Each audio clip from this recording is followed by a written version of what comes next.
نحمده ونصلي على رسوله الكريم اما بعد۔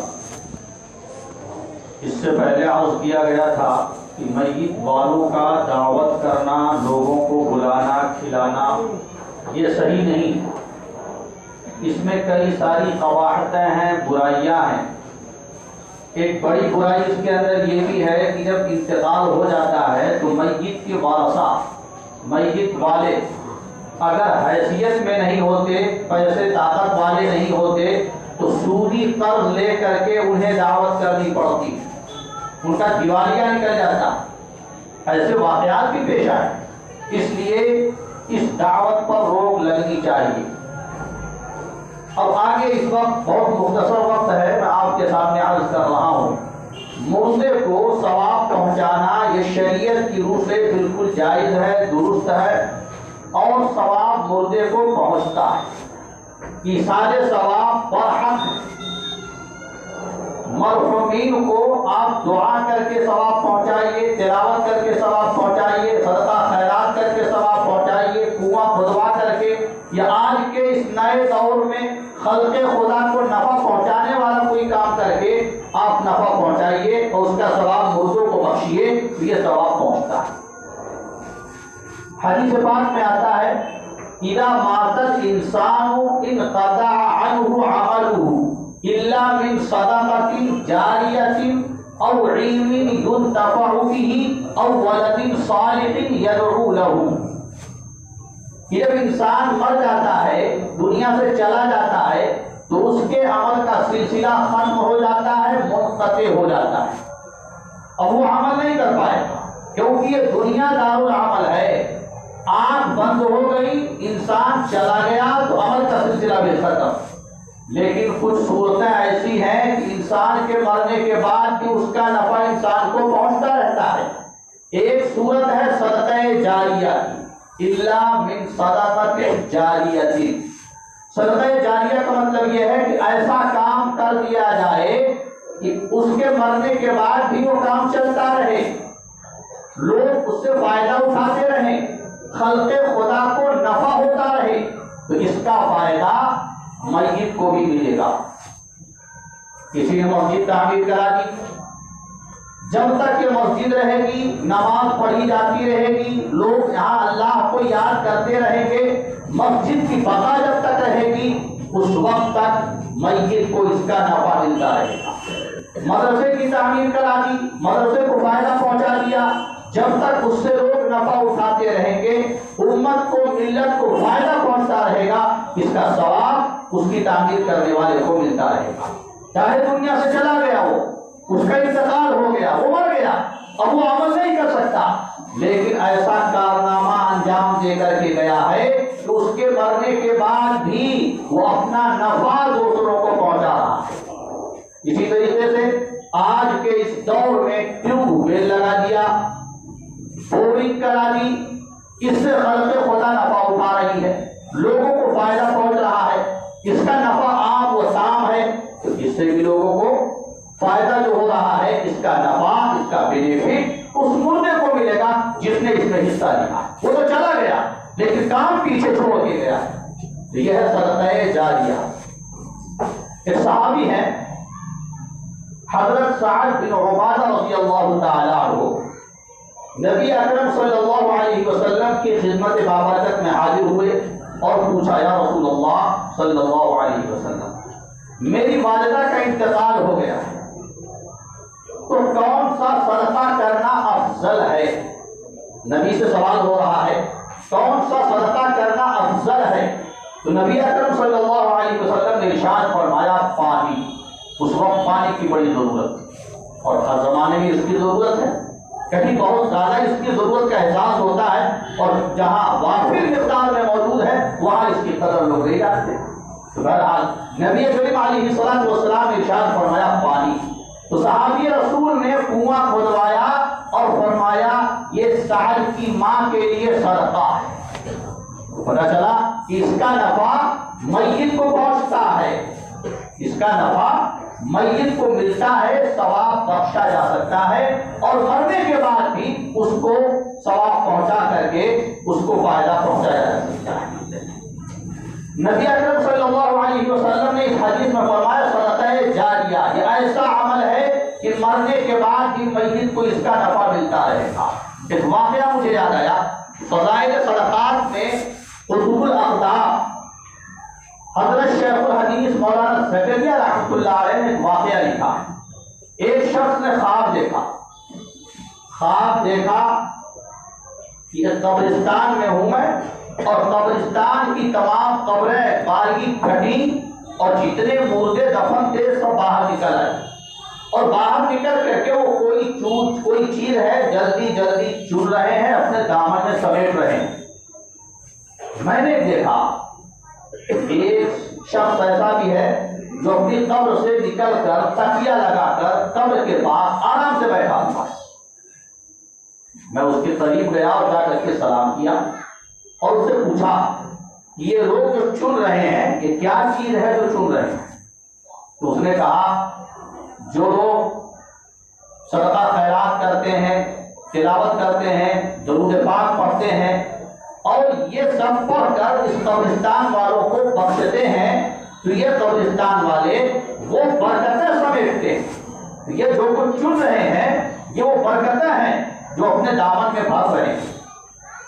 تو خواب دیکھنے والا کہہ رہا ہے کہ میں نے اس سے کہا کہ تم آرام سے تو فارغ رہے، ان کو ضرورت ہے وہ سب چن رہے ہیں، تم کیوں بیٹھے ہو اس طرح؟ تو اس نے عجیب جواب دیا، اس نے کہا مجھے بے نیازی ہے، اللہ نے مجھے اس سے بے نیاز کر رکھا ہے۔ وجہ اس کی یہ ہے کہ میرا لڑکا حافظ قرآن ہے اور وہ بڑا بازار میں حلوائی کی دکان کرتا ہے، حلوہ بیچتا ہے، اور روزانہ مجھے ایک قرآن پاک پڑھ کر بخشتا ہے۔ یہ کہتے ہیں میں نے خواب جب دیکھا تو صبح بیدار ہوا تو میں اپنے خواب کی تصدیق کے لیے اسی بازار میں چلا گیا، اور بازار میں گیا تو دیکھا واقعی ایک حلوائی کی دکان ہے اور ایک نوجوان بیٹھا ہوا ہے، اس کے دونوں ہونٹ ہل رہے ہیں۔ میں اس کے قریب گیا اور پوچھا کہ تم کیا پڑھ رہے ہو؟ اس نے کہا میں قرآن پڑھ رہا ہوں، میرے والد صاحب دنیا سے چلے گئے ہیں، میں انہیں قرآن پڑھ کر بخشتا ہوں، ہدیہ کرتا ہوں۔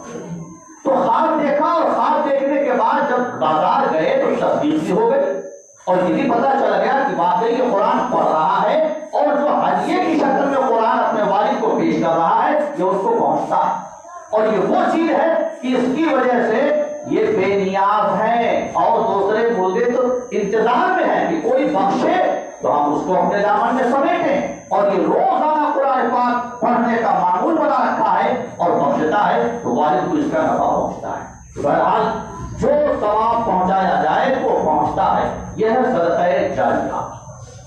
دوسرے نمبر پر نبی اکرم صلی اللہ علیہ وسلم نے ارشاد فرمایا او علم ينتفع به، یا ایسا علم پیچھے چھوڑ کر جائے کہ جس سے لوگ نفع اٹھاتے رہیں۔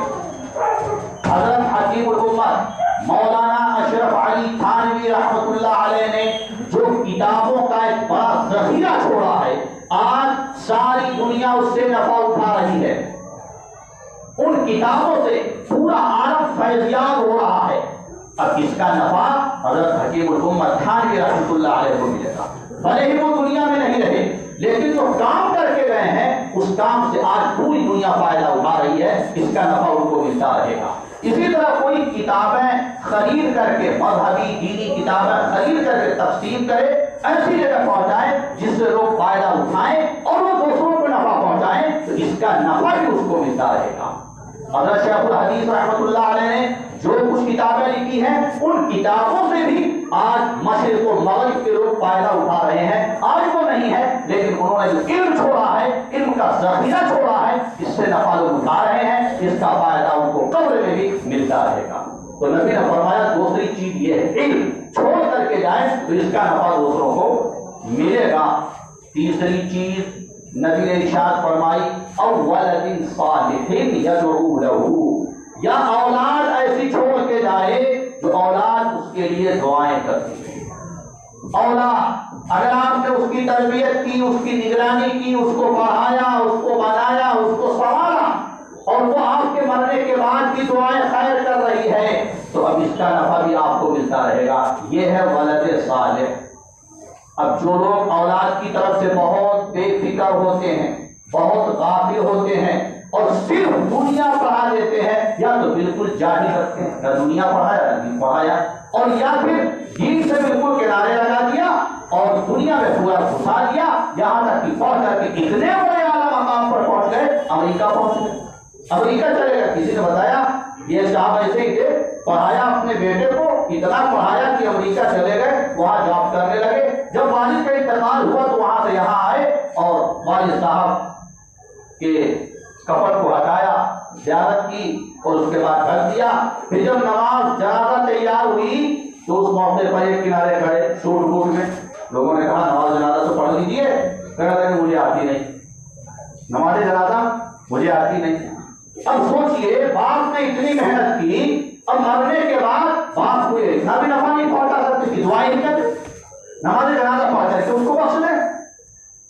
تو نبی نے فرمایا ولد صالح، میں دنیاوی تعلیم کی مخالفت نہیں کر رہا ہوں، کہیں آپ سمجھیں کہ اس کی مخالفت کر رہے ہیں، میں اس بات کی مخالفت کر رہا ہوں دنیا پڑھائیے تو دین نہ بھولیے، اس کو اس قابل بھی بنا دیجیے کہ اپنی آخرت بھی سنبھال سکے وہ، اور اپنی اولاد کی بھی آخرت سنبھال سکے، اور اپنے والدین کو بھی نفع پہنچا سکے۔ ایسی اولاد چھوڑ کے جائیے، یہ آپ کی اولاد بھی آپ کے لیے ایک طریقے سے صدقہ جاریہ ہے، اور آپ کے لیے مرنے کے بعد بھی نفع کا کام کرتی رہے گی۔ تو نبی نے فرمایا ولد صالح، وقت نہیں ہے اتنا، لیکن مختصر میں عرض کر دوں، کچھ لوگ کہتے ہیں کہ ثواب نہیں پہنچتا، وہ ایک آیت پیش کرتے ہیں، ان کا کہنا یہ ہے قرآن کریم میں ہے، سورہ نجم میں 27ویں پارے کے اندر ہے، سورہ نجم کے اندر وَأَن لَيْسَ لِلْإِنسَانِ إِلَّا مَا سَعَىٰ، کہ انسان کے لیے وہی ہے جس کو اس نے خود کیا ہے، انسان کے لیے وہی ہے جس کو اس نے خود کیا ہے۔ گویا کہ دوسرا اگر کوئی عمل کر کے نفع پہنچانا چاہے تو یہ آیت اس کو منع کر رہی ہے کہ اس کو نفع نہیں ملے گا، لیکن انہوں نے غلطی کی، آیت کے سمجھنے میں غلطی کی۔ علماء نے جواب دیا ہے جمہور امت کا کہنا ہے کہ آیت کا تعلق ایمان سے ہے، عمل سے نہیں ہے، اور معنی اس کے یہ ہے کہ اگر کوئی بیٹا مومن ہے اور باپ کافر ہے تو مومن بیٹے کا ایمان کافر باپ کے لیے کارآمد نہیں ہے۔ اسی طرح اگر کوئی باپ مومن ہے اور بیٹا کافر ہے تو مومن باپ کا ایمان بیٹے جو کافر ہے اس کے لیے کارآمد اور نفع بخش نہیں ہے۔ لیکن عمل کا جہاں تک تعلق ہے تو انسان کا عمل ایمان کے بارے میں تو مفید نہیں ہے، لیکن عمل کے بارے میں مفید ہے۔ دوسرے کا عمل، دوسرے کا کام دوسرے کو، اوروں کو پہنچایا جا سکتا ہے، بخشا جا سکتا ہے، جیسا کہ یہ حدیث میں نے پڑھی ہے، نبی اکرم صلی اللہ علیہ وسلم نے خود اس کے اندر فرمایا کہ مرنے کے بعد بھی ان صورتوں کے ذریعے سے اس کو نفع ملتا رہتا ہے۔ اللہ تعالی ہم سب کو عمل کی توفیق عطا فرمائے۔ وآخر دعوانا الحمدللہ رب العالمین۔